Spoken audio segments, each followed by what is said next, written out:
Raju P Nair. Raju P Nair, അതിനു മുൻപ് CPM-ന്റെ കൊടികെട്ടിയ വിഭാഗീയതാ കാലത്താണ് അങ്ങനെ ഒരു പരസ്യശാസന കേരളം കേൾക്കുന്നത്. ഇത് തെരഞ്ഞെടുപ്പ് ദിവസം തന്നെ മുഖ്യമന്ത്രി കേന്ദ്ര കമ്മിറ്റി അംഗത്തെ തള്ളിപ്പറഞ്ഞു.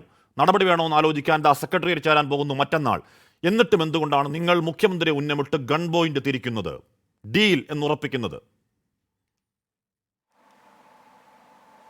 ഹാഷ്മി, ഞാനും ഹാഷ്മിയുമായിട്ടുള്ള പല ചർച്ചകളിലും ഞാൻ എപ്പോഴും പറയുന്നൊരു വാക്കുണ്ട്. കേരളത്തിലെ CPM ഇന്ന് കമ്മ്യൂണിസ്റ്റ് പാർട്ടി അല്ല, മറിച്ച് പിണറായിസ്റ്റുകളുടെ പാർട്ടിയാണെന്ന് ഞാൻ പലപ്പോഴും സൂചിപ്പിച്ചിട്ടുണ്ട്. പിണറായി ഇടതുമുന്നണിയല്ല, ഇടതുപക്ഷമല്ല, പിണറായി തീവ്ര വലതുപക്ഷമാണെന്നും ഞാൻ പറഞ്ഞിട്ടുണ്ട്. പലപ്പോഴും കോൺഗ്രസിനകത്തുള്ള ചില അഭിപ്രായ വ്യത്യാസങ്ങളും എന്തെങ്കിലുമൊക്കെ ചില ചാഞ്ചാട്ടങ്ങളൊക്കെ ഉണ്ടാകുമ്പോൾ അതിനെല്ലാം ആയുധമാക്കി മാറാറുണ്ട്.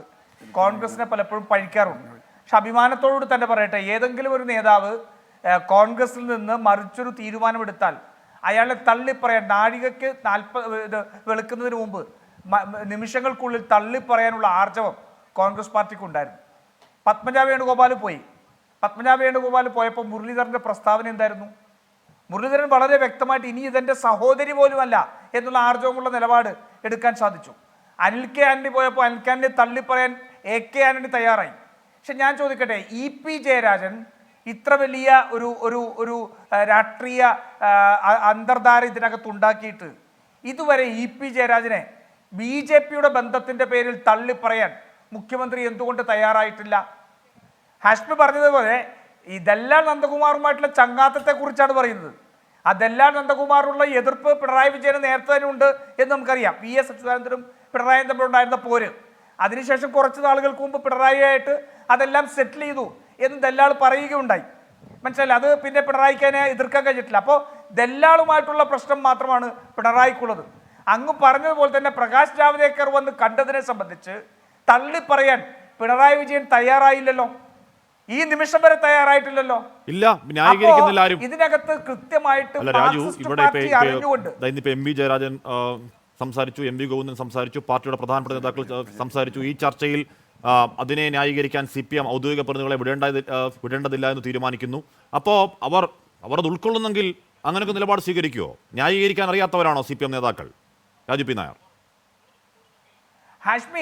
ഹാഷ്മി ന്യായീകരിക്കാൻ അറിയാത്തതുകൊണ്ട് ഇത് പാർട്ടി കൃത്യമായിട്ട് എടുത്ത തീരുമാനമായതുകൊണ്ടാണ്, പാർട്ടി അറിഞ്ഞുകൊണ്ട് നടത്തിയ ഡീലായതുകൊണ്ടാണ് ഈ ചർച്ചയ്ക്ക് CPMന്റെ പ്രതിനിധി അയക്കാത്തത്. ഞാൻ ചോദിക്കട്ടെ, പിണറായി വിജയൻ എന്തുകൊണ്ട് പ്രകാശ് ജാവ്ദേക്കറിനെ EP ജയരാജൻ കണ്ട നടപടി ശരിയായില്ല എന്ന് പിണറായി വിജയൻ എന്തുകൊണ്ട് പറയുന്നില്ല? എന്താണ് പിണറായി വിജയന് ദല്ലാളുമായിട്ടുള്ള പ്രശ്നം മാത്രം തള്ളി പറയേണ്ടി വരുന്നത്?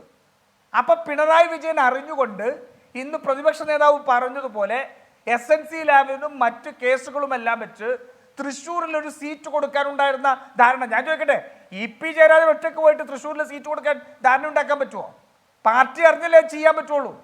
അപ്പൊ കൃത്യമായിട്ട് ഇതിനകത്ത് സംഭവം നമുക്ക് എല്ലാവർക്കും വ്യക്തമാണ്. പിണറായി വിജയൻ EP ജയരാജനെ ദൂതനായി പറഞ്ഞയച്ചുകൊണ്ട് ഉണ്ടാക്കിയ സെറ്റിൽമെന്റ് ആണ്.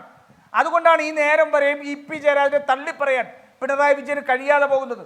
പിന്നെ മാധ്യമങ്ങളെ ഒരു ചർച്ച വഴിതിരിച്ചുവിടാൻ വേണ്ടിയിട്ട് അല്പം ക്ഷോഭം, മുന്നറിയിപ്പ് എന്നുള്ള കഥകൾ ഉണ്ടാക്കിയതിനപ്പുറം മറ്റൊന്നും ഉണ്ടാകാൻ പോകുന്നില്ല. ഇത് കൃത്യമായിട്ട്, അതാണ് ഞാൻ പറഞ്ഞു, കോൺഗ്രസും CPM തമ്മിലുള്ള വ്യത്യാസം. കോൺഗ്രസിലെ ചില നേതാക്കന്മാർ ഇത്തരത്തിലുള്ള നിലപാടെടുക്കുമ്പോൾ കോൺഗ്രസ് പാർട്ടി ശക്തമായി അവർക്കെതിരെയുള്ള നിലപാടെടുക്കുന്നു, അവരെ തള്ളി പറയുന്നു. പക്ഷെ മാർക്സിസ്റ്റ് പാർട്ടി ഒന്നടങ്കം BJPയോട് സെറ്റിൽമെന്റ് ചെയ്ത് BJPക്ക് കേരളത്തിൽ അക്കൗണ്ട് തുറക്കാനുള്ള സാധ്യതകൾ ഉണ്ടാക്കി കൊടുത്തിരിക്കുന്ന ഒരു തെരഞ്ഞെടുപ്പാണ്. ഈ തെരഞ്ഞെടുപ്പിന് ആദ്യം മുതൽ BJP ബാന്ധവത്തെ സംബന്ധിച്ച് വളരെ വ്യക്തമായിരുന്നല്ലോ. എന്തുകൊണ്ട് EP ജയരാജനെ ഈ CPM UDFും LDFും തമ്മിലല്ല, LDFും BJPയും തമ്മിലാണ് മത്സരം എന്ന് പറഞ്ഞപ്പോൾ എന്തുകൊണ്ട് EP ജയരാജനെ താക്കീത് ചെയ്തില്ല? എന്തുകൊണ്ട് നല്ല സ്ഥാനാർത്ഥികളുണ്ട് എന്ന് പറഞ്ഞപ്പോൾ EP ജയരാജനെ താക്കീത് ചെയ്തില്ല? രാജീവ് ചന്ദ്രശേഖരന്റെ ഭാര്യയുമായിട്ട് EP ജയരാജന് ബിസിനസ് ബന്ധമുണ്ടല്ലോ. ഒരു ബ്രാഞ്ച് സെക്രട്ടറി കഞ്ഞു കുടിക്കാൻ വേണ്ടിയിട്ട് ഒരു BJPക്കാരനായിട്ടോ അല്ലെങ്കിൽ മറ്റ് കോൺഗ്രസ്സുകാരായിട്ടോ ഒരു ബന്ധം സ്ഥാപിച്ചാൽ പാർട്ടി അറിയിക്കണമെന്ന് തെറ്റിദ്ധരുത്ത രേഖയിൽ എഴുതി വെച്ചിട്ടില്ലേ? എന്തുകൊണ്ടാണ് EP ജയരാജന് അത് ബാധകമല്ലാതെ വരുന്നത്? EP ജയരാജൻ കാണിക്കുന്ന ഈ തരത്തിലുള്ള മുഴുവൻ ബിസിനസ് ബന്ധങ്ങളും അത് സ്ഥാനാർത്ഥികളെ പോലും ഒരു തെരഞ്ഞെടുപ്പിൽ BJPയുടെ സ്ഥാനാർത്ഥികളെ എൻഡോസ് ചെയ്യുമ്പോൾ പോലും എന്തുകൊണ്ട് ഇ പി ജയരാജനെ തള്ളി പറയുന്നില്ല? ശരി രാജു, ഞാനെത്താം. ചോദ്യമാണ് ഇ പി ജയരാജന്റെ വാക്കുകളാണ്. ഇതൊക്കെ ചോദ്യമാണ്. അത് മാത്രമല്ല, അതിനു മുമ്പ് ഇപ്പൊ ഇത് മാത്രമാണോ? അതിനു മുമ്പ് എത്ര പുകിലുകളിൽ കൊണ്ട് ഈ പാർട്ടിയെ ചാടിച്ചു ഇ പി ജയരാജൻ. അന്നൊക്കെ തിരുത്താമായിരുന്നില്ലേ? അപ്പോൾ ഇലക്ഷൻ്റെ അന്ന് മുഖ്യമന്ത്രിക്ക് പരസ്യമായി പറയേണ്ടി വരുമായിരുന്നു എന്നൊക്കെ ചോദ്യങ്ങളാണ്. ഞാൻ അങ്ങനെയൊക്കെ എത്താം.